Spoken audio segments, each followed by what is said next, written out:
kay Attorney Rowena Guanzon na isang Ilongga rin, no? Ilongga rin po to. Sa Cebu, sinigawan si BBM ng BBM resign.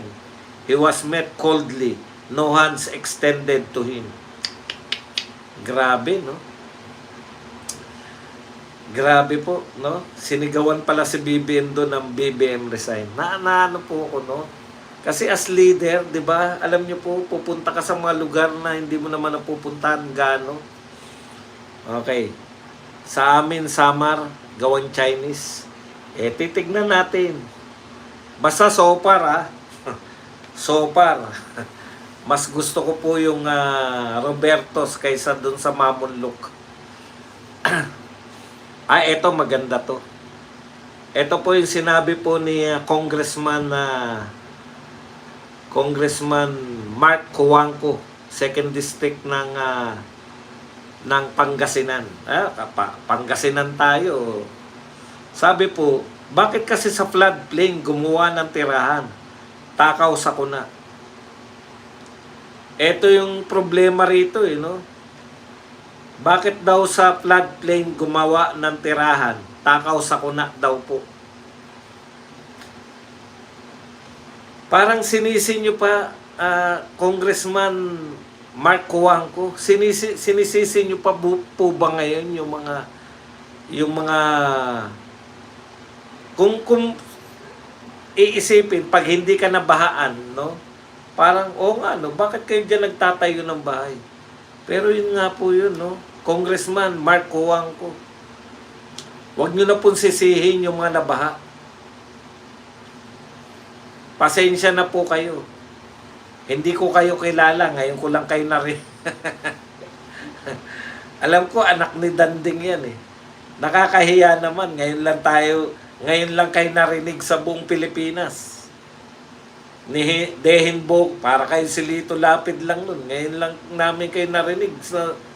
Ang una pa namin pagkakarinig sa inyo, binanatan nyo pa yung mga nabaha.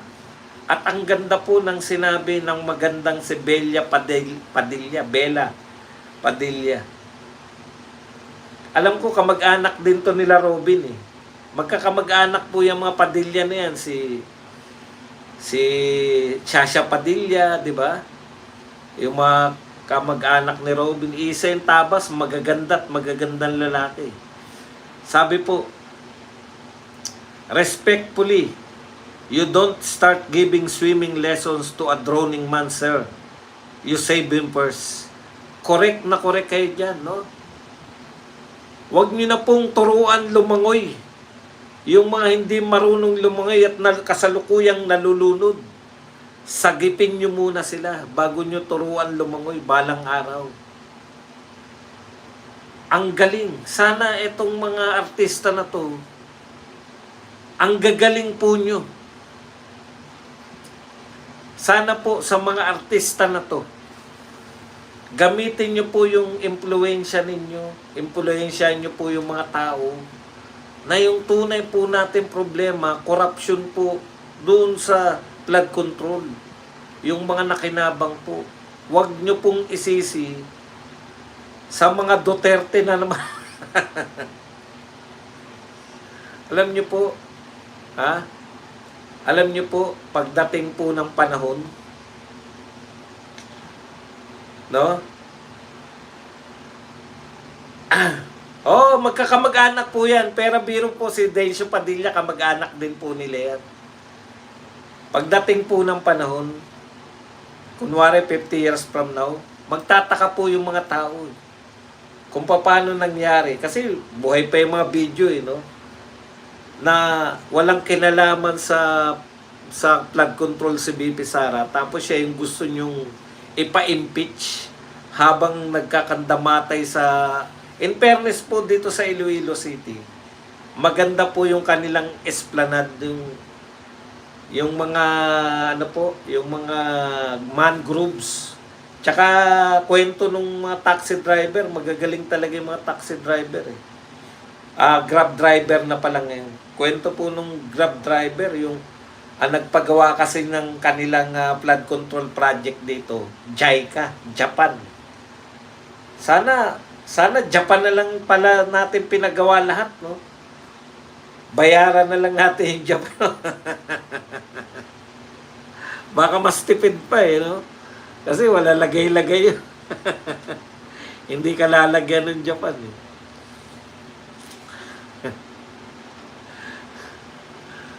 Ayan lang po ang atin. Eto po, naaawa po ako sa kalagayan natin sa Pilipinas, no? Alam niyo naman yung ginawa ni BBM na pagpapakatuta, no? Halos sunugin natin yung tulay sa pagitan ng Pilipinas at China para makapagsip-sip lang tayo rito sa USA. Na ang akala natin, tayo ay kung numero uno nating alay ang USA, akala natin reciprocal, no? Ganun din sila sa atin na dito sa Asia, wag na sa Asia, dito na lang po sa Southeast Asia, kilalanin man lang tayo na numero uno niyang partner. Kasi iba talaga no? Nakikipagkagalit po tayo sa China particular. Nakikipagkagalit tayo sa China dahil sa pagkampi natin sa USA. Totoo po yan. Ngayon, paano po ang treatment? Bagamat walang epekto to dahil ito ay post lamang ni Donald Trump, nakakaawa po ang kalagayan ng Pilipinas.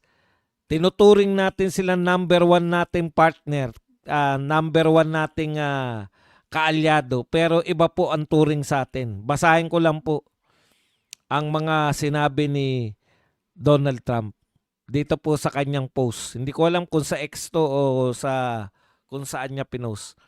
I just got back from Asia where I met the leaders of many countries. Yan. Including China, Japan, South Korea. Okay lang dahil mga mayayamang bansa, di ba? Okay lang na sila inuna.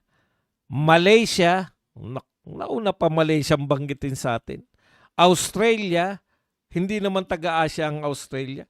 Canada, New Zealand, Singapore, Thailand, Cambodia, talaga, Vietnam, and others. Wala ang Pilipinas, hindi man lang nabanggit ni Donald Trump. Grabe naman, ang tsakit-tsakit naman yan, BBM. It was a great honor. Ay, meron pala yung Pilipinas, ayan, and others. Doon lang po tayo sa others. Ito po napakasakit kasi talagang nakikipagtagisan tayo dito sa China. Tapos ang turing pala sa atin ng number one partner natin ay others.